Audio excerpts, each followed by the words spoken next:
celebrate it with me.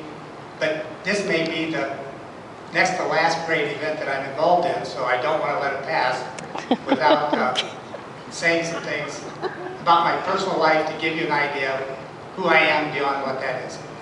And I thank Bob for those wonderful comments. He did a wonderful job, but he said almost everything that I wrote. He said it practically the way that I wrote it. Now, Bob and I have known each other since we were 15 years old. And I told him when Bonnie and he met with me, I thought they were going to talk about a prenuptial agreement. He kind of got confused. I told him, I said, I am not an expert in affairs of the heart. And I told him that the best thing to do is just leave it go as it is. Why ruin a good thing? But he rephrased it, didn't he? He's a little older and he has, his recall is not great. I know.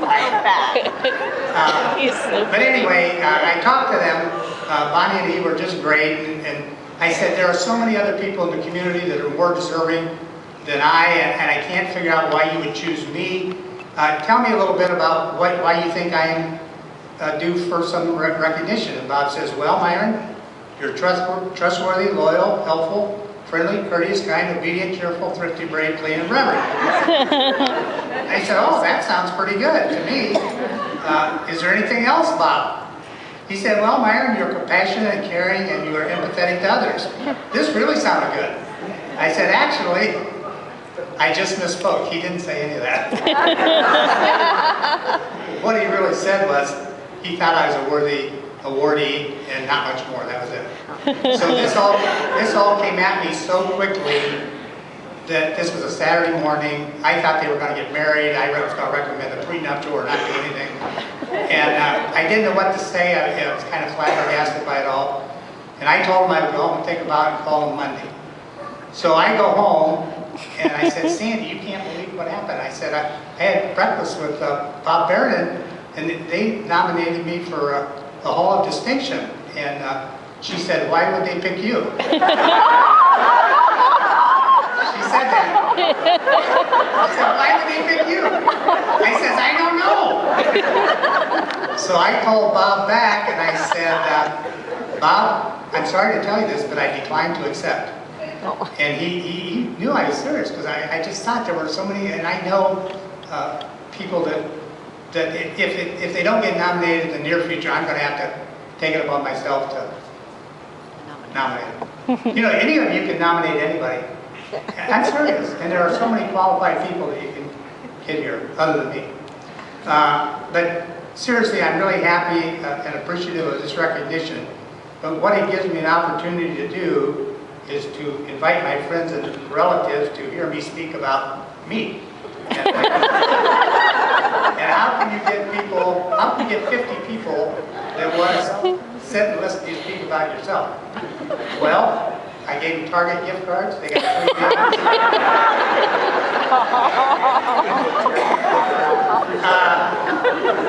Anyway,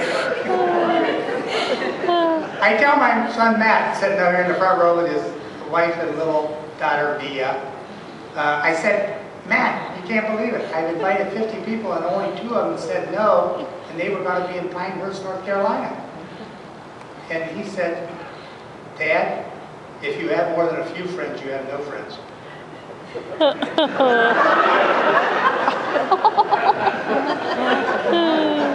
So that was a slap in the face too. I rationalized that away by saying that these are my friends because I know their weaknesses and I still like them. If you know their weaknesses. But there's not one person here that I've invited that would not do anything to help me if I were ever in time of need. And that makes them A+ friends. I don't care what my son says. He doesn't know everything. I want to tell you just a little bit about our growing up and why I've become the person I've become, because we all are in the process of becoming. The things that we do along our life path prepares us for the next thing that we do. And my twin brother Myron and I were the last of 6 children. There were 2 sets of twins in our family, and we were imbued at an early age with something that our parents didn't foist upon us, nor was it anything that we made a conscious decision. And we recognized early that there's a correlation between work, effort, and reward. And I think today, in today's world, that's not so much the case. And if you hear a little bit of my work history, by the time I was 20 years old, you'll say there's no young person in the whole country that gets the privilege of doing those things. And I'll quickly go through them, because I was told that if I talked over 3 minutes, it was too long. And I've already talked 6 minutes. We sold wild blackberries, shoveled driveways, and mowed lawns at 8, 9, and 10. At 10, I had a muskrat run where I ran 25 traps and checked them twice a day. I got $2.75 for every muskrat I got. I inherited this trait from my older brother, older set of twin brother, one of my older set of twin brothers, Gene.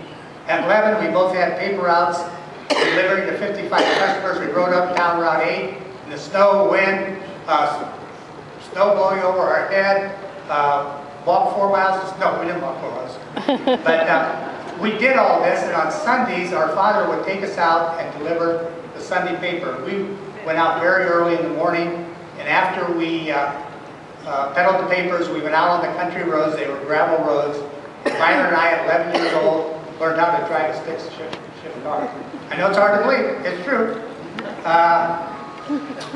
Let's see, what else can I tell you? I know, but if this is the next to last great event I'm going to be involved in, you're going to have to listen to me. I didn't lobby for this. You guys chose me. If you chose me, you're going to have to listen. Okay. As I was peddling papers, I had an older brother, Bill, who was a coin collector, and he had coins back, 2-cent coins. They came from our distant relatives. They came to Ohio in 1836. So he had this coin collection, and he was going into the service, and he sold it to me at face value of $42. And I became an avid coin collector and numismatist. And I bought and sold coins all the way up when I was going through college. I would buy coins over to Hartville Coin Exchange. I go down to Springfield, Ohio, and sell them for $7 a roll more. I was I don't know what I was. I must have been a money changer. At 13 and a half, I worked at Chicken Manor. I worked 60 hours a week in the summertime. As a senior in high school, I worked for a local gas station, learning all about the servicing of cars.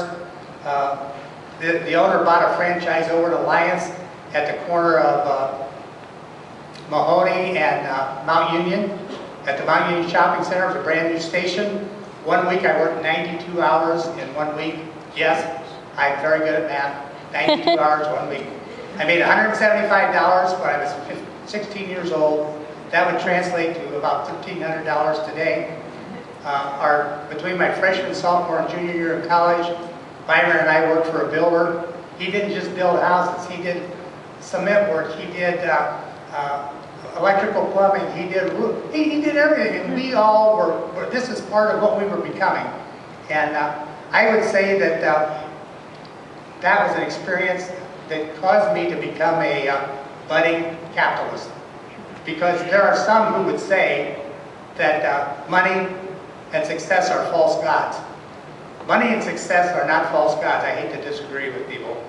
What money does for you, it gives you the opportunity to give the lifestyle that you want for your wife and siblings, but it also gives you an opportunity to reach out to other people and help them. And as much as is noted about my participation in nonprofits, the greatest joy I've had is helping people on an individual basis.